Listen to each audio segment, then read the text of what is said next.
Primero, muchas gracias a los organizadores, a Pancho y a quienes han estado en este proceso de reflexión crítica y de discusión. Lamentablemente yo no los puedo acompañar durante el día porque estoy con mucho trabajo a estas alturas del año, pero me gustaría quizás invitarlos.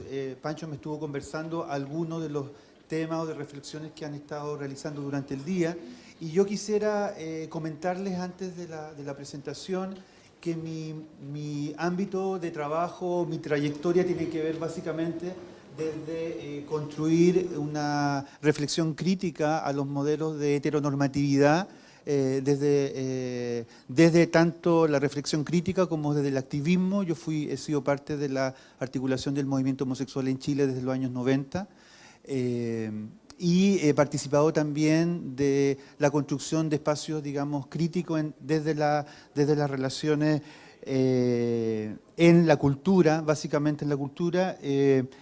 Mi último libro de ensayos es un libro que se titula Nación Marica, activismo crítico y prácticas culturales, que es un libro que hace una reflexión de cómo se articula la teoría queer en América Latina. Básicamente, lo que quisiera plantearles hoy día es una reflexión respecto a las nociones de familia, pero nociones de familia que pasan, digamos, por la visibilidad de otras formas de construirse como familia y de alguna manera rescatando las sociabilidades lésbicas, homosexuales, trans, que de alguna manera están en el horizonte de conceptos como homoparentalidad. En una primera parte de esta presentación quiero invitarlos a ver un video sobre un testimonio de una familia trans, una familia monoparental trans en Argentina. Veamos si esto no abre. Ahí.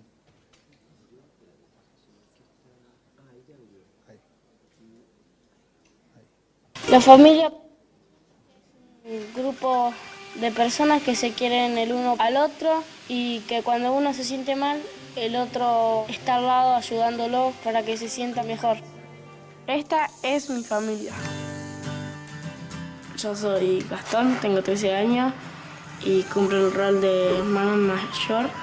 Tengo a mi hermanita Victoria, de 10 años, a mi hermanito Agustín, de 7, y a mi mamá, de no sé cuánto. Reina de la casa soy yo. ¡No! ¡Ay, mami! Escuchame, me están preguntando la verdad. ¿Quién es la reina de la casa? Yo. Gastón, de los 3 hijos, es el más dulce, es el más apegado a mí, es el más compañero. Es el que, bueno, los golpes de la vida se lo hicieron crecer y madurar. Mi mamá se llama Noelia. Yo estoy con ella desde los 3 años.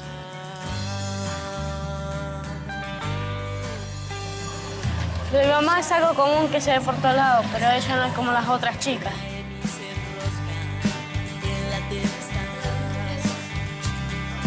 Ella es un calorcito que llega despacito. Porque es mi mamá y la entiendo y siempre la voy a apoyar, pero mis compañeros no entienden lo que es ella. Para ellos es una burla y para mí no, porque es mi mamá. Un hijo de una chica travesti transexual, o sea, no es igual que todos los chicos. Es un chico que va por la vida simulando no ver la burla, simulando no ver la discriminación. Fue la decisión de ella, no mía, ni de sus padres. Ella decidió ser, ella de chiquitita se sentía una mujer y era un hombre. Entonces los padres le dieron el permiso de que ella se haga mujer y ahí está. O sea, siempre le enseñamos a pelear por sus ideales y a respetar al que tiene enfrente más allá de las diferencias. Entonces, ser mamá de Gastón es ser una mamá especial y es tener un hijo especial. Las 3 mejores cosas que me han pasado en mi familia fueron ir de vacaciones con toda mi familia. Mi mamá se llama Victoria, tiene 7 años. Que lo encontraron a mi hermano y que mi mamá esté sana. Una hermana sincera, carácter más o menos. Y Susana Jiménez, y queríamos saber a qué... ¿Qué me estás haciendo? ¡Me estás matando! ¡No tengo 50 años! Ella como vos está en las buenas y en las malas. te acompaña a todos lados. ¿Te puedo hacer una pregunta? Ay, la que quieras. ¿Vos lo querés a tu hermano? ¿Querés que sea sincero? Sí. Sí, pero no. Mi hermano se llama Agustín, tiene 7 años y es de carácter bravo. 3 bueno. Que mi mamá me ame por siempre, que nunca me abandone. Cuando él tiene sus días de enojado, es que te pelea.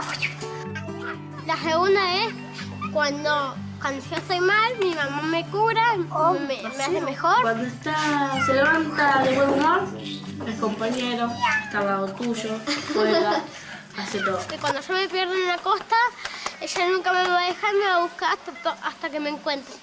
La familia es para mí lo más importante que tengo en la vida. ¿Por qué? Porque ellos cuando yo estaba necesitado, ellos me dieron un hogar, un techo y un plato de comida. Para mí la familia es estar unidos, siempre cenamos juntos, estamos juntos. Es estar juntos, la familia es estar juntos y si no, bueno. Es como dice ella y mi mamá. La familia es cuando está reunida. Esta es mi familia conmigo. ¿Listo? ¿Usted puede ir a jugar? Sí, claro. Que sepan que se puede ser feliz. Sí. Y que nosotros, en nuestra familia, tratamos de serlo todos los días. Final. Dale, cerrar. Se entiende como familia homoparental constituida por 2 padres o por 2 madres homosexuales en general. En los textos aparece como esta definición, pero siempre también está la ausencia dentro de la propia diversidad sexual de el mundo trans, ¿no? Tanto trans masculino como trans femenino y también el mundo intersexual. En ese modelo se rompe el vínculo de sexualidad, reproducción y también la obligación de lo que los progenitores sean de diferentes sexos. Esa es una primera definición. Respecto a preguntas que se han hecho respecto a la idea de parentesco, hay un texto que a mí me gusta mucho, que es de Judith Butler, que me orienta mucho en la perspectiva de pensar y de preguntarse primero si el parentesco es de antemano heterosexual. Esa es una guía particular. Luego quisiera plantear unas definiciones que se articulan a partir de un documento que hizo una organización que ha trabajado con familias homoparentales en el País Vasco y que definen, primero, que la existencia real y no hipotética de las familias homoparentales, tratándose de una realidad ya existente en nuestra sociedad y no de una posibilidad futura, por lo que merece la pena pararse a pensar lo que supone para los niños y niñas que crecen en este tipo de familias los argumentos en contra de la idoneidad para ejercer adecuadamente roles parentales de los y de las que son en la actualidad sus madres y padres. No es difícil adivinar las consecuencias para estos niños y niñas de tal cuestionamiento, silencios forzados en los entornos sociales donde se mueven. Vimos cómo los niños reaccionaban respecto al tema de la burla en su entorno social, pérdida de autoestima, posibles maltratos por parte de sus compañeros en el aula. Segundo, preguntarse qué es lo que necesita en realidad un niño y una niña. Esta pregunta tiene solo una respuesta. El niño o la niña necesita en su lado adultos que les quieran, les cuiden, protejan y atiendan sus necesidades. En ese sentido, y para los niños y las niñas, el debate social sobre si los padres y las madres tienen que ser heterosexuales, gay o lesbianas es irrelevante. Es un debate que solo importa a los adultos y que se aleja de los verdaderos intereses de los niños y las niñas. Tercero, uno de los roles esenciales de la relación cuidador niño-niña y de una de las claves del desarrollo psicológico de la persona son las figuras de apego. Los gays y las lesbianas están demostrando ser adecuadas figuras de apego para los niños y niñas que crían y educan. Este hecho es un elemento esencial a favor de la idoneidad de las personas homosexuales para ejercer de padres y de madres. Dice un investigador chileno, Marcelo Robaldo, lo siguiente. En relación a esto último, vemos que en Chile la investigación sobre paternidad ha logrado situarse fuera de los límites heteronormativos, al excluir de su producción el conocimiento de padres, madres lesbianas, padres homosexuales, pero en esta misma definición también están ausentes las madres o los padres trans.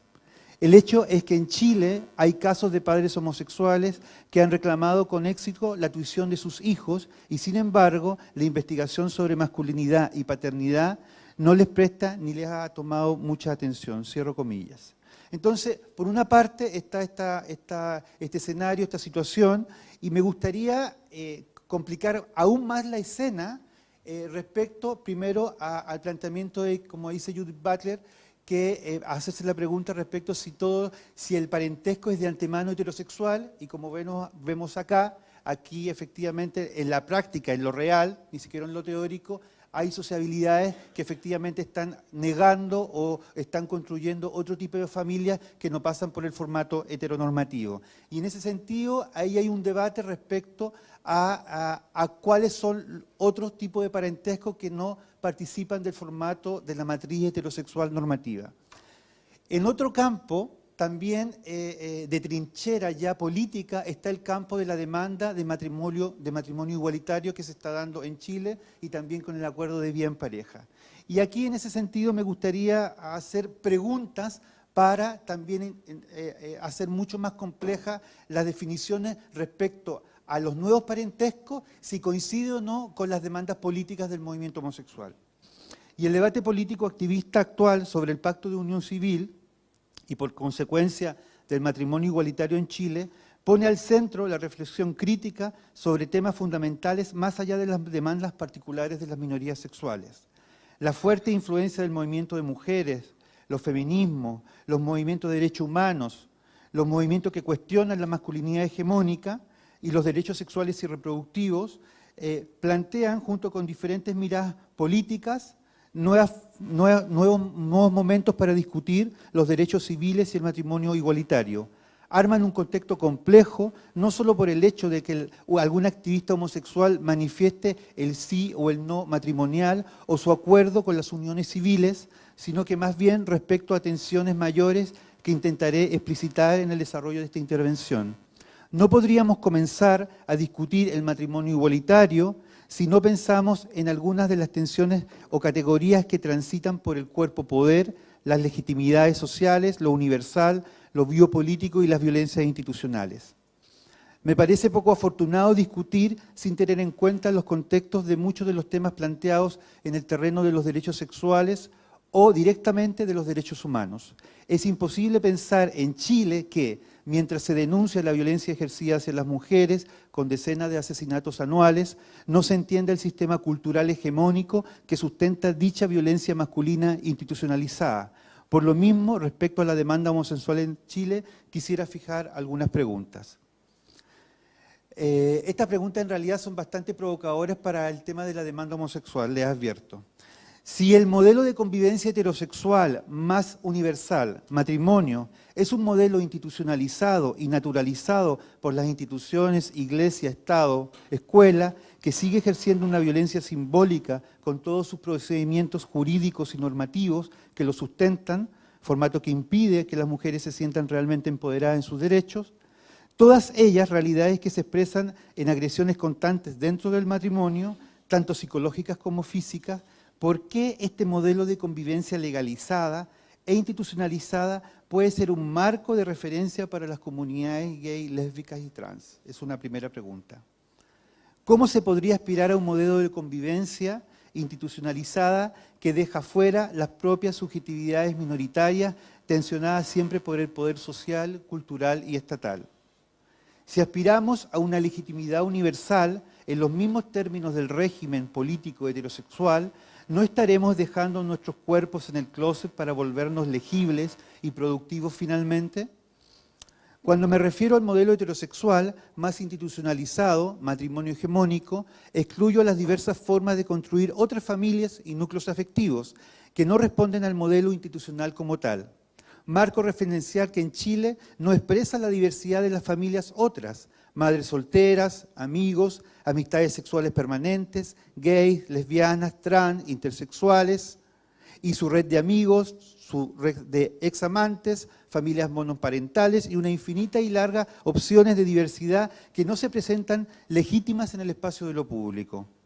En la historia del siglo XX, las minorías tuvieron que construir sus propias narrativas para esquivar las olas de la represión, homofobias y normalización estatal, social, educacionales en cada una de las épocas y contextos que vivieron. Disciplinamientos que los llevaron a generar condiciones para sobrevivir, creando día a día códigos culturales que generaron infinitas maneras de comunicarse en silencio, efectivas formas de reconocerse y construir identidades, con formación fundamental en las sociabilidades minoritarias. Dichos elementos eran esenciales para desplegar modos de convivencia, amistad, relaciones de parentesco no heterosexual posibles, como respuestas al matrimonio hegemónico. ¿Qué se espera cuando una demanda de legitimación sexual apuesta al reconocimiento por parte del Estado? Es una pregunta que hace Judith Butler. Detrás de esto entendemos que se encuentran lógicas de normalización de las relaciones de personas del mismo sexo, la aplicabilidad de los mismos derechos como el resto de los individuos en una sociedad, tolerancia y no discriminación, cuestiones que pasan por el repertorio de la demanda política y social. Sin duda, la legitimidad de la demanda no es menor y, por cierto, respetable. Pero entender la demanda como una puerta abierta a la catedral de la normalización, matrimonio hegemónico, con todas las construcciones culturales que ello implica, no da por asegurado que el gesto redentor del Estado deje de imponer condiciones como la prohibición para adoptar hijos y otras posibilidades, debate que se dio en Francia fuertemente para oponerse al matrimonio igualitario, y ahí hay una discusión bien interesante que se da en Francia respecto que en un momento de la discusión sobre matrimonio igualitario se articuló que efectivamente se podía establecer, se podía llegar a un acuerdo respecto al matrimonio igualitario entre personas del mismo sexo, hombres o mujeres, pero la mayor oposición que había en ese debate era que no pudieran adoptar, ¿no? Y en ese sentido, ahí hay un problema que básicamente tiene que ver con la reproducción de la cultura francesa, que no podía entregarse a parejas, 2 hombres o 2 mujeres, o que no estuvieran dentro del marco de la noción de familia normativa, que no reprodujera biológicamente la matriz heterosexual de la cultura nacional francesa. Incluso no existe siquiera la posibilidad de pensar la constitución fuera del binomio de 2 hombres o 2 mujeres. Y en ese sentido, en este debate, que es un debate complejo, que hay muchas posturas distintas dentro del movimiento homosexual, ocurre un caso este año en Arica, que me parece que es más aún provocador respecto a las nociones de cómo estamos pensando las familias otras. Arica es la ciudad que tenemos al norte de Chile, en la frontera con Perú, y lo que les voy a contar es un caso que sucedió en Arica, en la habitación número 22 de una clínica del norte de Chile, de la turística ciudad de Arica, nació un niño de un hombre transexual que cambió legalmente su nombre de mujer a hombre, pero que no se intervino quirúrgicamente para cambiar el sexo.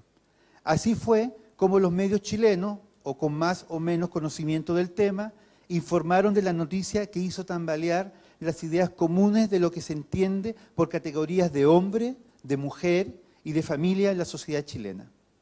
Los padres del niño no quisieron aparecer en las cámaras ni revelar datos personales a fin de proteger su privacidad y así no ser agobiados por la curiosidad pública. Sin embargo, uno de ellos manifestó, comillas, sabemos que marca un hito, un precedente, pero a nosotros no nos ha cambiado la vida absolutamente en nada, cierro comillas. El embarazo de un hombre transexual y el nacimiento de su hijo acompañado de su pareja en Arica marca un hito fundamental, como uno de ellos comenta. El acontecimiento irrumpe en medio del debate que hoy se presenta en Chile sobre las conceptualizaciones de convivencia de vida en pareja, acuerdo de vida en pareja, y el matrimonio igualitario. La UDI, partido de la coalición gobernante en Chile, de la misma raíz ideológica del Opus Dei, propuso una reforma constitucional para asegurar que, comillas, un menor solo puede tener por padres a un hombre y a una mujer. Cierro comillas. Impresiona el desconocimiento y el pánico heterosexual normativo de la UDI, por asegurar familias con matriz de la heterosexualidad obligatoria. La sociedad chilena, como todas las sociedades actuales, sabe bien que las construcciones familiares distan mucho de esa representación autoritaria que los poderes quieren imponer. A propósito de este mismo debate, el año pasado fuimos testigos del acto reparatorio que tuvo que realizar el Estado chileno, obligado por la Corte Interamericana de Derechos Humanos, en el caso de la jueza Karen Atala y la discriminación que vivió ella, su pareja, en ese momento y sus hijas. Acto que hizo,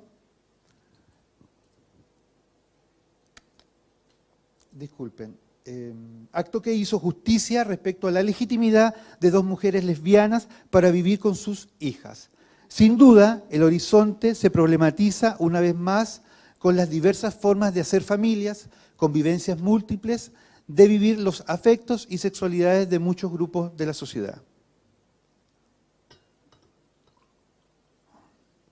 El embarazo de un hombre transexual y de respeto de sus derechos reproductivos pone en la palestra un debate central sobre el respeto de las personas transexuales y los contextos de violencia de género que han tenido que vivir. En este caso, el joven transexual puso una constancia en el juzgado para dejar evidenciada su situación a sugerencia de dos abogados consultados por la pareja. Quizás también para asegurar cierta protección en su embarazo y evitar posibles acciones externas. Andrés Rivera, presidente de la Organización de Transexuales por la Dignidad y la Diversidad, OTD, es enfático en señalar el torturante proceso que tienen que vivir las personas transexuales para llegar a un mínimo reconocimiento de una narrativa corporal sesgada y dicotómica. Comillas, tengo que demostrar que hace 5 años vivo como Andrés, en una sociedad machista, en un sistema educacional que no respeta la identidad de género.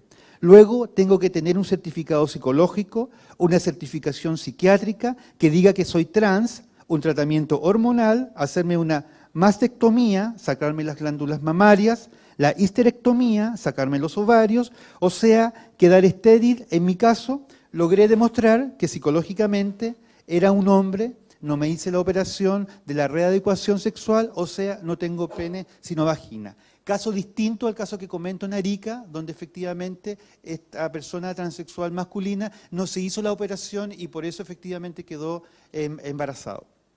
Un sistema medicalizado, torturante y de vigilancia estatal son los contextos que viven las personas transexuales.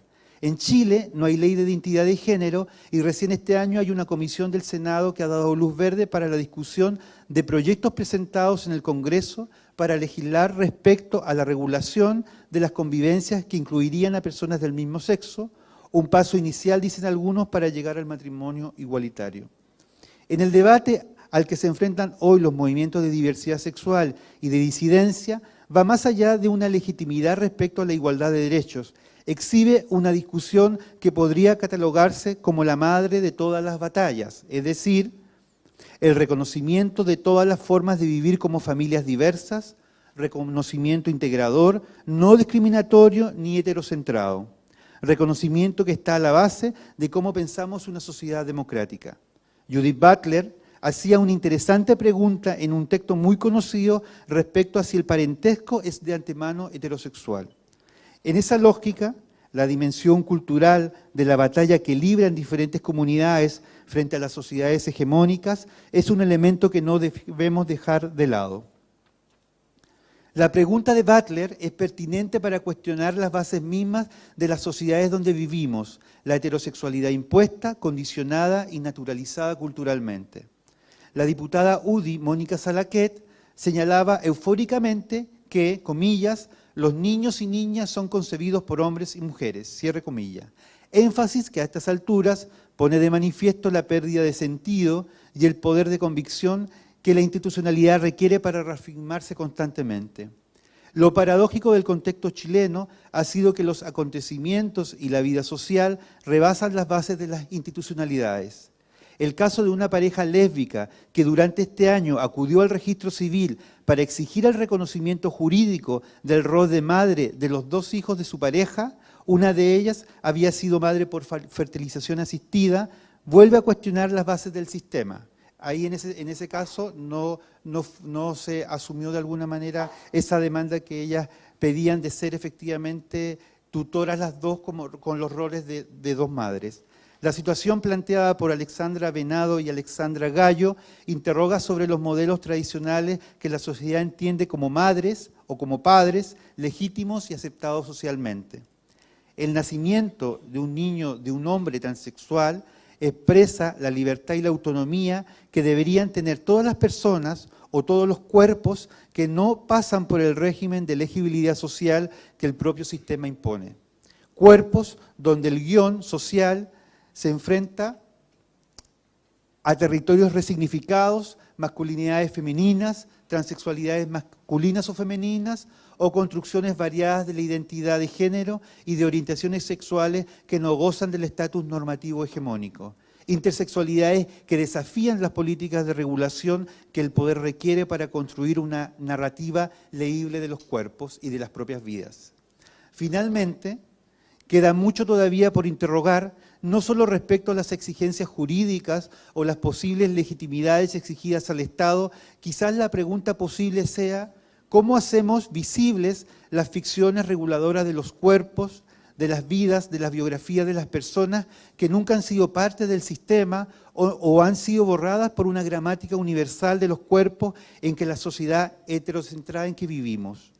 La respuesta se escribe en comunidad, cuando solo se tiene la capacidad de reconocer las diferencias fuera de la normatividad acostumbrada del poder. Muchas gracias.